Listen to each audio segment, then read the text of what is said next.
Y'all, and welcome back to another Photography Friday. My name is Jane Corley with Pic Visions, Media Arts and Photography. If it's your first time here, welcome. Make sure to like this video if you learned something new, subscribe to the channel, and ring the bell so you can be notified every time a new video is uploaded every week. In today's episode, we're talking about how to choose the perfect photography session location. Let's get started on some tips and tricks to have a more successful shoot with your clients as well as a less stressful shoot with your clients. First and foremost, identify the purpose of the session. You're going to shoot a baby differently than you're going to shoot a high fashion model. Some of them are going to be outside cityscapes, something is going to be a little bit more appropriate for sort of a open field farmhouse look, and some things are just going to be more appropriate in an indoor controlled studio space. So let's jump right into some tips and tricks about how to identify the best session location based on the purpose of your shoot. So first think about, do you need more of an intimate session, something a little bit more closed off, or do you need something where your subject or your subjects can have room to move around, like in a family session? These more intimate shoots are going to be just smaller areas, something a little bit more cozy, and then these areas to move around might be a park or just an open field or something that's just a larger expanse of space. Do make sure that the location that you've chosen does not have any distracting background elements. Are you shooting a wedding at the beach? Make sure that a pair of preteen sisters aren't doing cartwheels on the surf line while you're trying to take pictures of the bride and groom getting married. Inversely, make sure that when you're in a cityscape, you don't have areas where there's really distracting street signs or even construction equipment, and everything in the backdrop of your session location isn't distracting and has a purpose. When you're shooting with multiple backdrops at the same location, or you're looking to have an option for multiple backdrops of your session location, make sure that the 2 areas or 3 areas or up to 10 areas in this session location are contrastingly different from each other. You don't want to just pivot around the same tree because then it's all going to look the same. Make sure to get different textures, different tones, different color variations, just different elements to really step up that session location and make one location look like 10 locations. Also, when you have multiple locations in one session area, you can use an outfit change. An outfit change is a great way to really transition to the next chapter in that session. Having an outfit change in about a 30 to an hour long session is successful.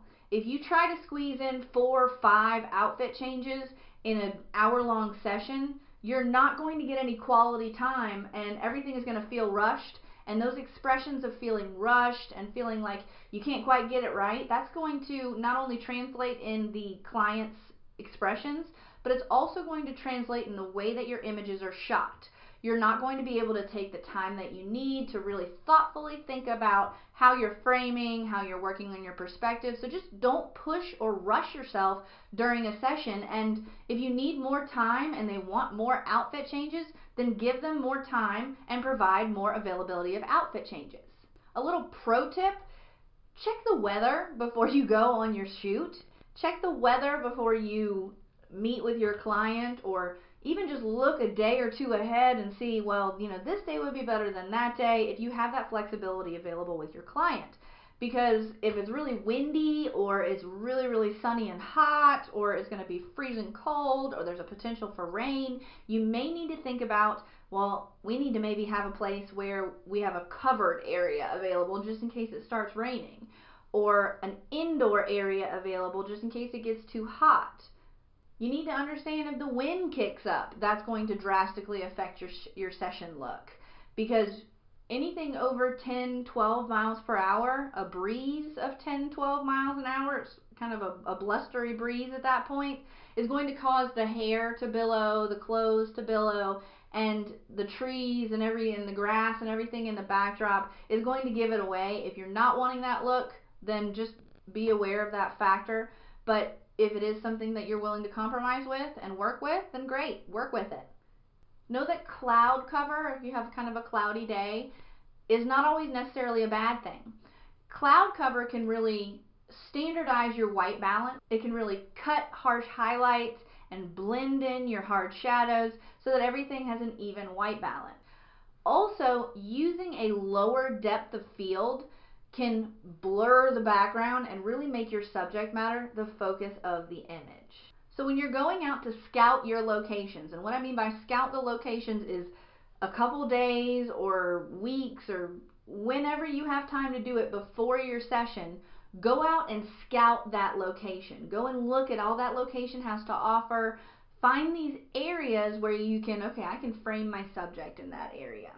So you want to find areas of grandeur, so big buildings, big open fields, big just wide open spaces, bridges, all that good stuff. You also want to find more intimate little nooks of space to put your subject matter up against. This is great for small gardens or little fountain areas or even alleyways. Draw the viewer's eye to that image straight to the subject using leading lines. That can be found with lines in a staircase or even an intimate pathway through a wooded area that has big pine trees. We call them pine tree forests. And it just looks like pine trees perfectly stacked all in a row. Those leading lines will really step up that image and really just make your photos look phenomenal, and your client will appreciate that. While you are going out to scout your location, also plan on the natural order of the session. Know where you're going to start, how things are going to progress, and really just block your time out so that you don't get stuck. You don't want to get stuck in the same location at the same location.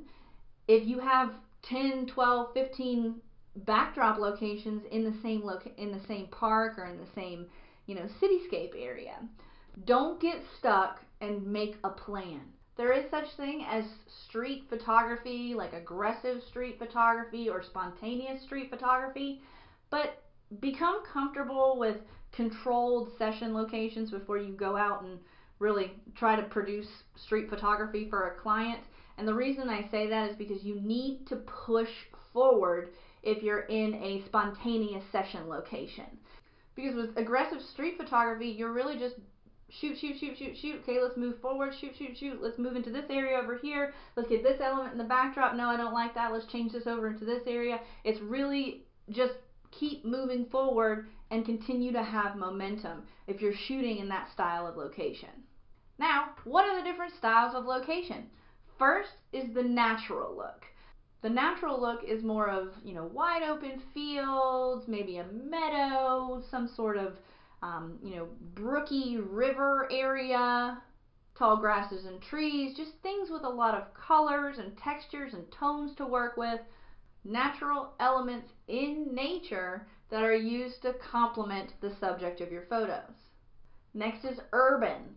Urban is going to be cityscapes and tall buildings and just industrial and just think old factories. And urban is, I don't want to say dirty or grungy, but it's more of the warmer tones and, shiny metals and just urban, think industrial. The industrial or urban look is going to provide darker shadows, big stark highlights, stark whites as a contrast to give that bold jump off the photo look. Next, and probably one of the more popular outside of the studio locations, is the cozy or the intimate.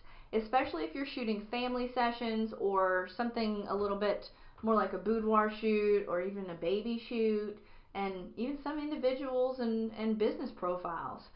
Having a cozy or an intimate feel can bring a warmth to the environment. Cozy and intimate includes familiar environments. So if you're shooting a musician, ask them what their favorite restaurant or bar to play in is. Ask them if we can go and have our session at that area because that's a familiar environment to them. A family, their own living room. A baby's bedroom. You can get pictures of them in their crib, playing with their own toys, getting rocked by their parents in their favorite rocking chair. You want to build these memories and moments through choosing an appropriate session location and covering a story. The mantra I kind of live by when I go and I do my sessions is to tell a story. So just keep it in mind that you want to translate the love in a family, you want to translate the love a musician has for their craft, you want to show pride and ambition in a business profile, just tell a story. Personality is also very easy to achieve. Natural expressions, shoots in familiar areas, more cozy, intimate, and familiar environments really makes your session location easy to shoot in, because your client will actually let their guard down because they're in a place that they know. They think that they are a master of this domain and you are a guest to them of, let me show you this place that I love so much. So let's move on to the studio environment. The studio environment is a controlled area. It's either one room or multiple rooms. If you want to move them to an outdoor area that is near your studio space, like your backyard, if your studio is in your home, your front yard, your spare rooms, whatever you want to use, if you are in a controlled environment where you are reflecting the studio space, it formalizes the purpose of the session. What I mean by that is they know that when they walk through the door or when they come into your environment, they're here to do a job. They're here to perform a task. They know we need to get this for this purpose. This is our goal. There's no distractions, no elements that aren't able to be controlled, and it creates a safe zone for your customer. Your customer will feel, once you start taking those photos, they're in it. They're in that safe zone. They can really let their guard down. They can achieve and accomplish the purpose of that session cleanly and more controlled.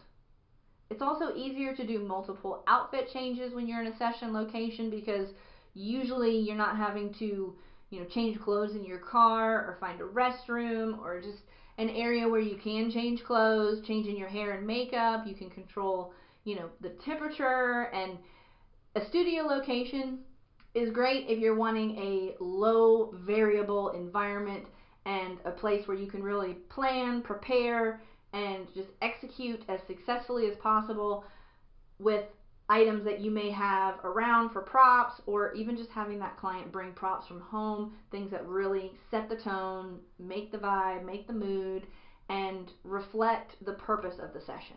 If you're having trouble finding a session location, just ask the client. Ask the client what kind of things they like to do. Ask about places they like to go, areas of town, or just their favorite bars or restaurants, just places that they feel are familiar to them, and then just go off of that. Find a kid's favorite park. Find a musician's favorite studio space. Find a couple's favorite restaurants. You want to identify meaningful places so that you can have meaningful results in your images.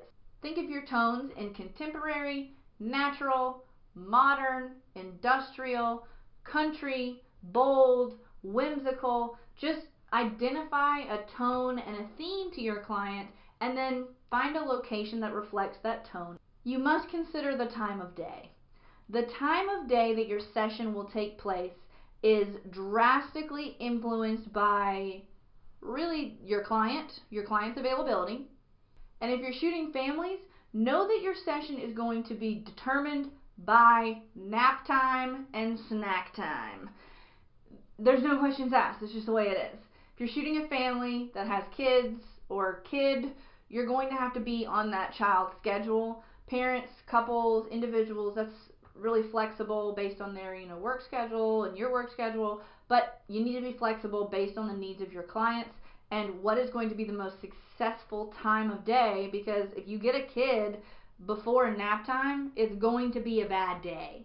If you get a kid that is jacked up on sugar, it's going to be a bad day.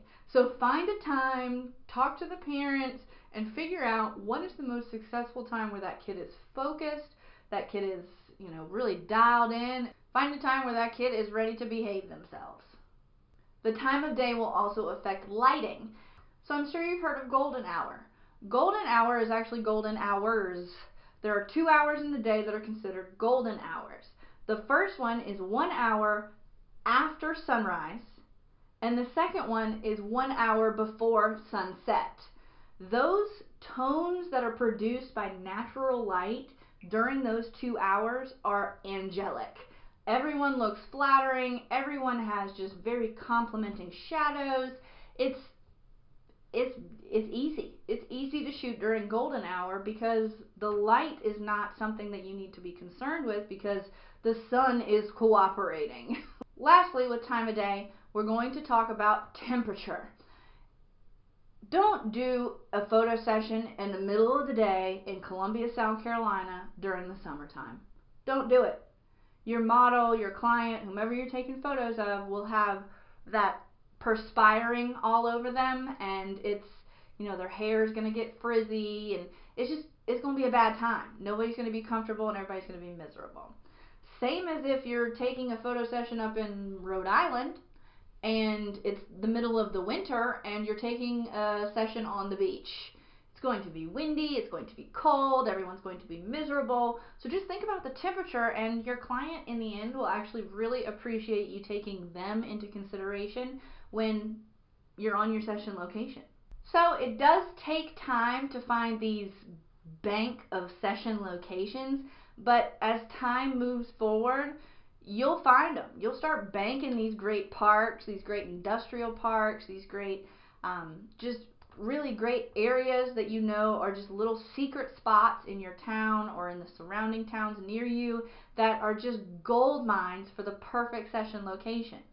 And as you get this bank of session locations available to you, as you find these places, you'll start branching out and being able to take clients from different areas of your state because, I've got a really great spot in Greenville where I can shoot clients who are in the Greenville area. That way I only have to travel instead of them having to travel.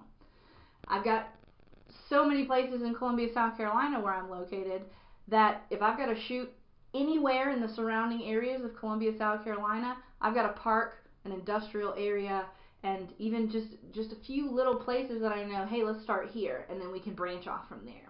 So start banking these session locations, start talking with your photography community, because session locations are little secrets in your town. And the more options you have, the more successful you're going to be for your clients. So I hope this video was helpful on how to choose a session location, how to narrow down your choices, and things to be mindful of when you're going out and scouting your locations. Feel free to leave in the comments below any tips and tricks for your fellow photographers on choosing a session location.